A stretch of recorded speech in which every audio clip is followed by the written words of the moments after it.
The Steve Gill Show.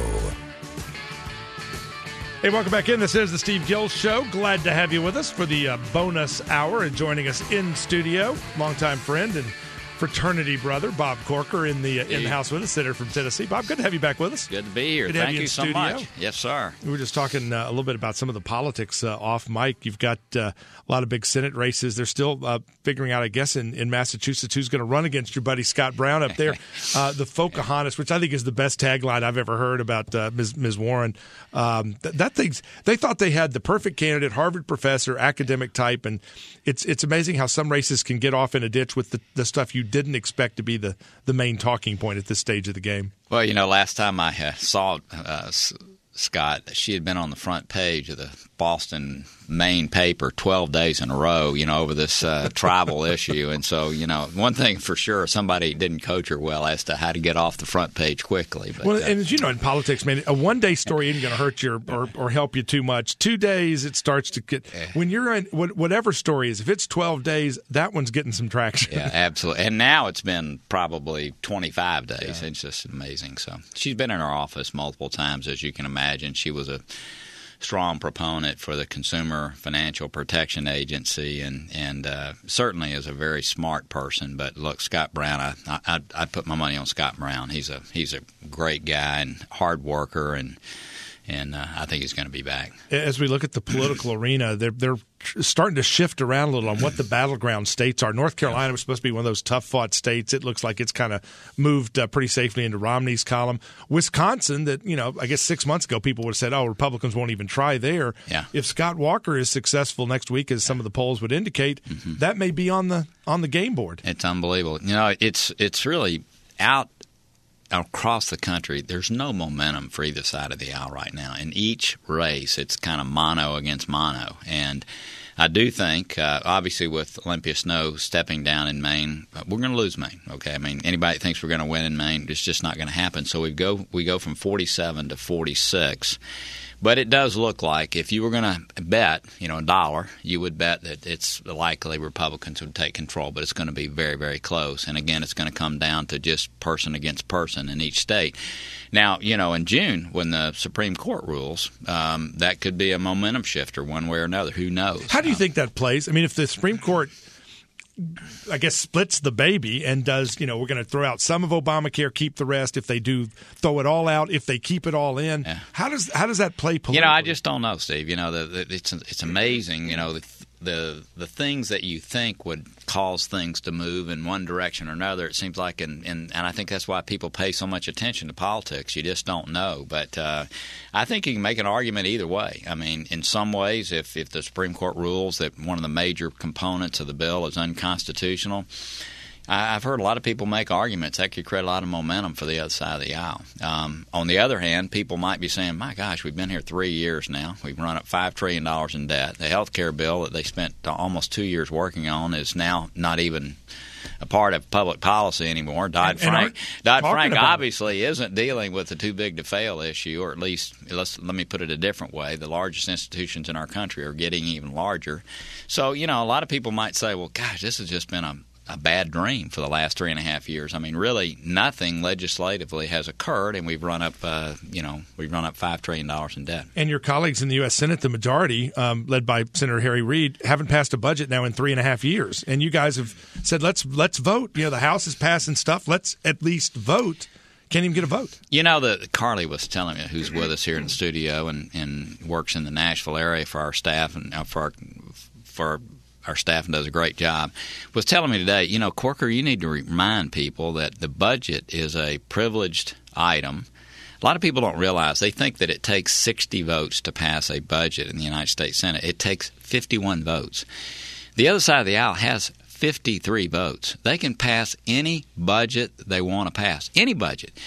I think everybody knows that the committees are set up so that the majority has more people on each committee than the minority. So the budget committee can pass any budget they want to pass. So it's amazing to me that we've now been over 1,120 days with no budget. We've spent over $10 trillion of your money with no budget, and they can pass any budget they wish at any time. And I've quit voting for any spending bills until we pass a budget. And, Steve, spending money is the easy part. I say that facetiously. Sitting down and grinding out what the future is going to be and making those tough decisions is what we are hired to do. And that's what they want to avoid. I mean, if they pass a budget, they're going to have to choose raising taxes or cutting spending, either of which is going to make somebody mad. They're more concerned with hiding than they are doing their job. It is amazing. We had a budget vote on the president's budget. It received no votes.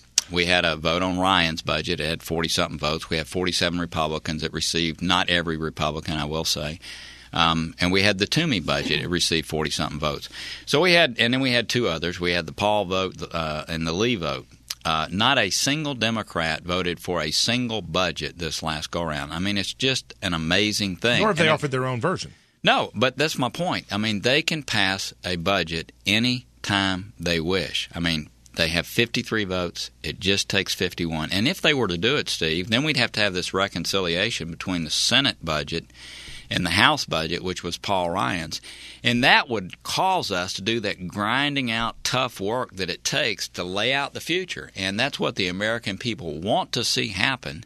And yet you cannot make it happen if the majority is not willing to engage in a budget discussion. Yeah, you point out, I think the last year the president's budget proposal was rejected. I think 97-0. This time right. I think it was like up to 99-0. 99-0, that's right. He's been the greatest politician ever to bring people together. I mean, you can't get that unanimity in the Senate to get the Senate to vote its lunchtime at noon. I mean, that's pretty good stuff to get 99 people to reject the budget. You know, the people talk about the dysfunctionality of the Senate and Congress, and no doubt it's there. I was, though, thinking yesterday, President Bush was highly unpopular the last 2 years that he was there. And, I was elected in 2006, was sworn in January of 2007, worked 2 years while the Bush administration was there.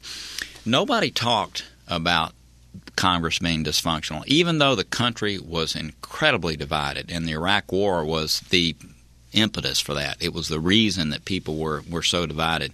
We still functioned. I mean, we still did the things that the country needed having done. We did it. And now, since this president has come in, we've been in this state of no leadership. I mean, you've got 535 people in Congress who are good at giving editorial comment, but you need an agenda that is set that's somewhere near the middle of the road, and you need some engagement by the White House. And I will say that, look, this is not a partisan issue. The president has no relationship on either side of the aisle in Congress, and it's just, to me, a tremendous lack of leadership. And you see that talked about a bit. I don't know if you've read Ed Klein's new book, The Amateur. David Moranis has a new book about the president coming out as well.